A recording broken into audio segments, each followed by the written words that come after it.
In our last topic, we covered the basics of pleadings under Orders 1 to 5 of the CPC. Now let's dive deeper into Order 6 to Order 10, which explain the detailed rules regarding pleadings, amendments, how to present your case clearly, and consequences of faulty pleadings. So, without any further delay, let's get started. First up, Order 6 Amendment of Pleadings. When a suit is filed, the facts and legal arguments are presented in pleadings. Sometimes after filing, due to oversight or fresh facts coming to light, it becomes necessary to make changes or amendments to these pleadings. That's where Order 6 comes in. It allows the parties to amend their pleadings. But remember, this is subject to the court's approval. Why? Because the court wants to ensure that the amendments don't disrupt the fairness of the case or prejudice the other party.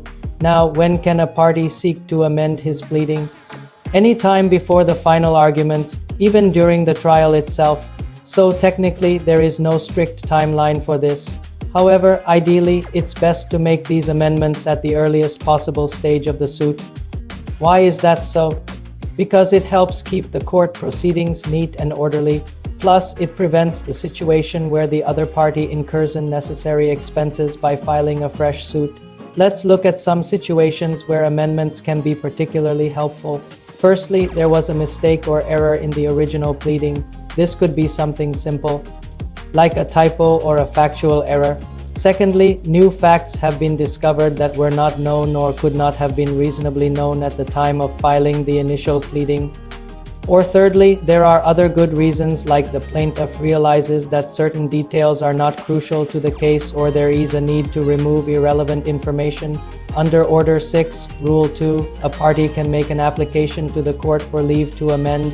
This application needs to be served on all other parties, giving them a chance to object if they have a valid reason to do so. The court then examines the proposed amendments and decides whether they are acceptable. Remember, the court has the discretion to grant or refuse the application. So, what factors does the court consider while making this decision? Well, one key factor is whether the amendment is aimed at correcting a mistake, adding something that's essential, or removing anything that's unnecessary. The court looks at whether the amendment will help in deciding the real questions in dispute. If it does, it's more likely to be allowed. Another important consideration is whether the amendment would cause any injustice to the other party. If it does not, it's less likely to face opposition. And lastly, the court also considers the overall purpose of justice. If the amendment helps achieve a just and fair outcome, it's more likely to be approved. Now, what happens if the court grants the application? Then the amended pleading is formally accepted and becomes part of the court proceedings. However, if the court refuses the application, the original pleading stands, but the party can still try to persuade the court to reconsider its decision. Let's move on to the next order, Order 7 Plaint. Under Order 7 of the Civil Procedure Code, the plaint refers to the document that initiates a civil suit. It is the first step where the plaintiff outlines the basis of their case and presents it to the court. So essentially, the plaint is like the foundation or the framework of a house. Just as a house needs a strong foundation, a legal case requires a well-drafted plaint to stand up in court. The contents of a plaint are crucial because they dictate the course of the entire lawsuit. Let's break down the essential components of a plaint. Firstly, a plaint must contain a clear and concise statement of the facts that constitute the cause of action. What does that mean? It means explaining the series of events or circumstances that form the basis of the legal dispute. This helps establish the plaintiff's right to seek legal remedy. For example, in a breach of contract case, the plaintiff must state the terms of the contract, the defendant's breach of those terms, and the resulting damages suffered by the plaintiff. Secondly, the plaint should provide details about the parties involved, including their names, addresses, and any other relevant information. This ensures that the court knows who is bringing the case and who is being sued. Thirdly, a plaint must clearly state the relief or remedy that the plaintiff is seeking from the court. Relief can take various forms, such as monetary compensation for damages, specific performance of a contract, or even a declaration of rights and obligations. Essentially, it's what the plaintiff wants the court to do or provide. Finally, the plaint must be signed by the plaintiff or his authorized representative and be verified by an affidavit. This means that the person filing the plaint affirms the truth of the statements made in the document. Now, why is a well-drafted plaint so important? Well, it serves several key purposes. Firstly, it informs the defendant about the allegations against him so that he can prepare his defense. Secondly, it helps the court in understanding the nature of the dispute and the legal issues involved. A clear plaint makes it easier for everyone involved to navigate the case more efficiently. Thirdly, it lays the groundwork for the plaintiff's case. All the subsequent evidence and legal arguments will be based on the foundation laid out in the plaint. And lastly, a strong plaint can sometimes lead to an early settlement of the case. If the defendant finds that the allegations are valid, he might be more inclined to reach an amicable solution outside of court. Let's move on to Order 8 written statement. After the plaintiff files a plaint and the court is satisfied with it, the suit is then transferred to the other side, i.e., the defendant. The defendant has to respond to the allegations made in the plaint by filing a written statement. The written statement is a formal response to the allegations made in the plaint. It is where the defendant presents his version of the facts and explains how he believes the case should be decided. Now, when does the defendant have to file the written statement? The defendant generally has a specific time frame to respond, usually 30 days from the date when the suit was served on him. This timeline ensures that the defendant has enough time to gather information, consult with his lawyer, and prepare a proper written statement. What should be included in a written statement? Let's break down the essential elements. Firstly, admission or denial of facts. The defendant must specifically admit or deny the allegations made by the plaintiff. This provides clarity on what facts are disputed and what facts are not. Secondly, pleas. Besides admitting or denying facts, the defendant can raise different types of pleas. What are pleas? They are legal arguments or defenses that the defendant presents to support his position.